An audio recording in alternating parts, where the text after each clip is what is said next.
Ukraine और रूस के बीच बीते बुधवार को सीज़फायर के लिए आपसी सहमति बनी थी ताकि मारियुपोल से लोगों की सुरक्षित निकासी हो सके। लेकिन मारियुपोल में बच्चों के अस्पताल पर बुधवार को रूस ने हवाई हमला कर दिया। बता दें कि दोनों देशों के बीच सीज़फायर को लेकर सहमति बनी थी ताकि मारियुपोल से लोगों की सुरक्षित निकासी हो सके।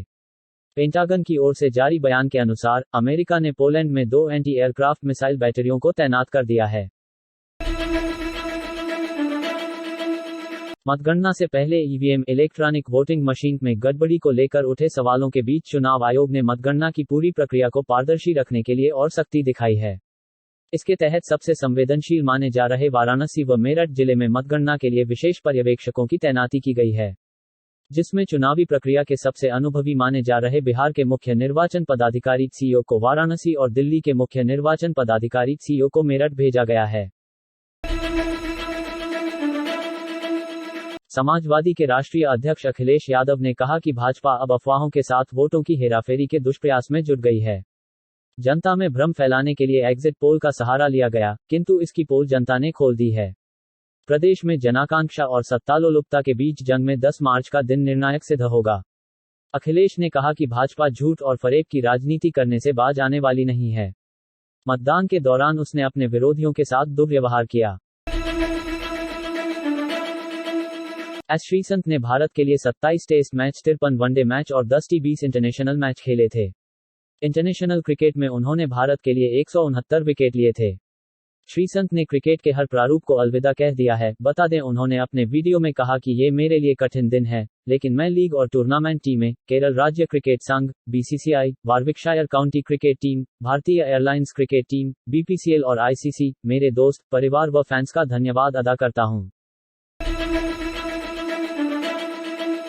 प्रयागराज में मौजूदा कैबिनेट मंत्रियों इलाहाबाद दक्षिणी के भाजपा उम्मीदवार नंद गोपाल गुप्ता नंदी ने बुधवार सुबह स्नान के बाद शिव जी का जलाभिषेक किया तो शहर पश्चिमी के भाजपा प्रत्याशी सिद्धार्थनाथ सिंह ने गणेश जी को नमन कर जीत का आशीर्वाद मांगा। बता दें कि नतीजा आने से पहले गहमागहमी और बेचैनी बढ़ गई है। तकरीबन सभी उम्मीदवार मतगणना स्थल पर जाने के साथ ही पूजन अर्चन में जुटे हैं। प्रयागराज से लेकर प्रतापगढ़ और कौशाम्बी के उम्मीदवार भी ईश वंदना की है। आईआईटी बॉम्बे यूसीईईडी परिणाम के साथ साथ रैंक सूची जारी करेगा। यूसीईईडी कट ऑफ को पूरा करने वाले उम्मीदवार भाग लेने वाले संस्थानों में यूसीईईडी काउंसलिंग प्रक्रिया में भाग लेने के पात्र होंगे। यूसीईईडी काउंसलिंग प्रक्रिया के समापन के बाद संस्थान एक प्रवेश सूची जारी करेगा।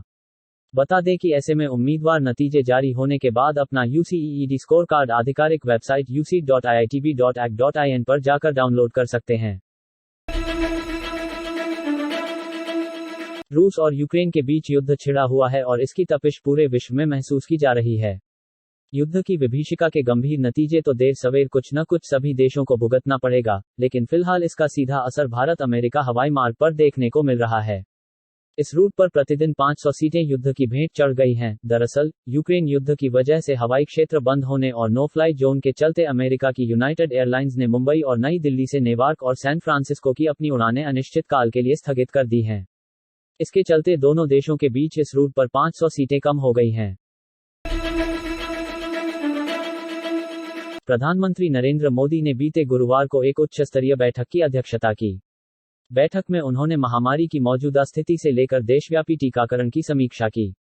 प्रधानमंत्री कार्यालय ने बताया कि बैठक में महामारी से निपटने के लिए नागरिकों के सतत प्रयासों की सराहना की गई। बता दें कि प्रधानमंत्री कार्यालय पीएमओ ने कहा कि बैठक में टीकाकरण अभियान में देश से सतत प्रयासों और वैक्सीन के प्रभाव के विश्लेषण पर भी चर्चा की गई। ओमिक्रॉन की वजह से आई महामारी की तीसरी लहर के दौरान अस्पताल में मरीजों की कम संख्या और मृत्युदर के कम रहने में भी टीकाकरण और प्रभावी टीके को सहायक माना गया। प्रधानमंत्री 11-12 मार्च को गुजरात जाएंगे। प्रधानमंत्री गुजरात पंचायत महासम्मेलन को संबोधित करेंगे। इस कार्यक्रम में राज्य भर के 1 लाख से ज्यादा पंचायती राज प्रतिनिधि भाग लेंगे। पीएम राष्ट्रीय रक्षा विश्वविद्यालय की नई इमारत राष्ट्र को समर्पित करेंगे और इसके पहले दीक्षांत समारोह को संबोधित करेंगे। पुलिसिंग, आपराधिक न्याय और सुधारात्मक प्रशासन की विभिन्न इकाइयों में ऊंची गुणवत्ता वाले प्रशिक्षित कार्यबल की आवश्यकता को पूरी करने के लिए आरआरयू की स्थापना की गई है। पीएम 11वें खेल महाकुंभ का उद्घाटन करेंगे। तत्कालीन मुख्यमंत्री श्री नरेंद्र मोदी के दूरदर्शी नेतृत्व में वर्ष 2010 में शुरू हुए इस खेल महाकुंभ से गुजरात के खेल परिदृश्य में क्रांतिकारी बदलाव आया है।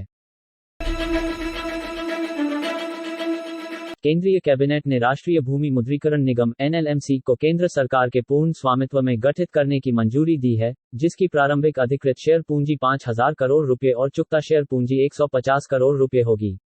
NLMC केंद्रीय सार्वजनिक क्षेत्र उद्यमों (CPSE) के स्वामित्व की अतिरिक्त भूमि और भवनों का मुद्रीकरण करेगी। यह प्रस्ताव बजट 2021-22 की घोषणाओं के अनुरूप है।